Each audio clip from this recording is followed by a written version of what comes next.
बेरोजगार संघ ने फिर की पत्रकार वार्ता। उत्तराखंड बेरोजगार संघ के अध्यक्ष ने पत्रकार वार्ता रखी, जिसमें उन्होंने कहा है कि सरकार के द्वारा एसडीएम की भर्ती में घोटाले किए गए हैं। उनकी मांग है कि इन घोटालों की सीबीआई द्वारा जांच हो, किंतु सरकार द्वारा इनकी कोई पहल नहीं की गई है। इसलिए यह सब पिछले 304 दिनों से धरना प्रदर्शन कर रहे हैं। साथ ही उनका यह भी कहना है कि सरकार के द्वारा सीबीआई जांच इसलिए नहीं की जा रही है क्योंकि सरकार का इस घोटाले में पूरी तरीके से हाथ है। आगे उन्होंने कहा है कि प्रदेश के भीतर सबसे बड़ी परीक्षा, उस परीक्षा में सबसे बड़े पद एसडीएम की नियम विरुद्ध नियुक्ति होना यह दर्शाता है कि उत्तराखंड की सरकार भ्रष्टाचार के दलदल में फंस चुकी है, जहां से इसको निकालना बहुत मुश्किल है। और साथ ही उनका यह भी कहना है कि उत्तराखंड में नकलरोधी कानून होने के बावजूद भी भर्ती घोटाले करने वालों पर कोई कार्रवाई क्यों नहीं की जा रही है। उन पर कार्रवाई कर उनके कुकृत्यों को जनता के सामने लाया जाए।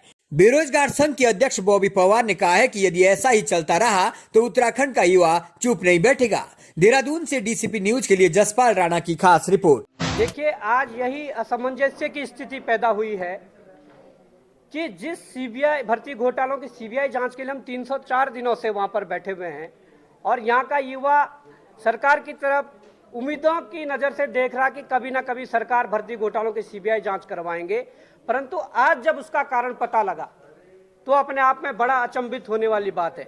आज जब ये पता लगा कि सीबीआई जांच क्यों नहीं हो रही है, क्योंकि सीबीआई जांच में एसडीएम जैसे पदों के लिए उत्तराखंड सरकार की कैबिनेट और उत्तराखंड के मुख्यमंत्री खुद पैरवी कर रहे हैं, खुद एडी चोटी का जोर लगा रहे हैं कि किस प्रकार से भ्रष्टाचार करके, लेन देन करके, भाई भतीजावार करके वो एसडीएम बना रहे हैं। ये बड़ा दुर्भाग्य है। आज तक चाहे चपरासी की नौकरियों की बोली लगी हो, चाहे बाबुओं की नौकरियों की बोली लगी हो, चाहे तमाम ग्राम विकास अधिकारी, इस प्रकार की चीजें हुई हो। प्रदेश के भीतर सबसे बड़ी परीक्षा और उस परीक्षा में सबसे बड़े पद एसडीएम के पदों पर इस प्रकार से नियम विरुद्ध नियुक्तियां होना, यह दर्शाता है कि ये उत्तराखंड प्रदेश भ्रष्टाचार की उस दलदल में फंस चुका है जहां से बाहर निकालना अब बहुत मुश्किल है।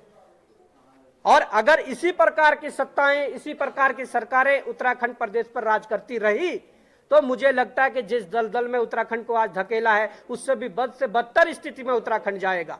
हम ये कहना चाहते हैं, अब उत्तराखंड के नौजवानों को, उत्तराखंड के बेरोजगारों को, उत्तराखंड के युवा और अभिभावकों को यह सोचना पड़ेगा कि हमारे बच्चों के साथ हमारे बच्चों के हक छीनने वाले कौन है। उन लोगों ने नकल रोधी कानून के जो नारे पूरे देश के भीतर जहां जहां चुनाव थे वहां वहां उन मंचों से घोषणाएं की कि उत्तराखंड में नकल रोधी कानून लागू कर दिया है।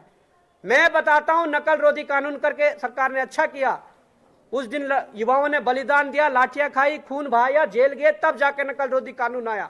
परंतु मैं ये कहना चाहता हूं, अब एसडीएम की जो गलत तरीके से जो नियम विरुद्ध नियुक्तियां हुई है, जो नियम विरुद्ध नियुक्तियां हुई है, उस पर नकल रोधी कानून के तहत कार्रवाई करके दिखा दिए। उस कैबिनेट पर नकल रोधी कानून के तहत कार्रवाई करिए। उन मुख्यमंत्रियों पर कैबिनेट, उस मुख्यमंत्री पर भी नकल रोधी कानून के तहत कार्रवाई करिए जिन लोगों ने ये कुकृत्य किया है। युवाओं के भविष्य को बेचने का जो धंधा चल रहा है, इसे हम ऐसे सहेंगे नहीं। यह उत्तराखंड का युवा है। इस युवा ने अभी 5-7 दिन पहले भी दिखा दिया कि उनके खून में आज भी उबाल है, उनका खून आज भी गर्म है।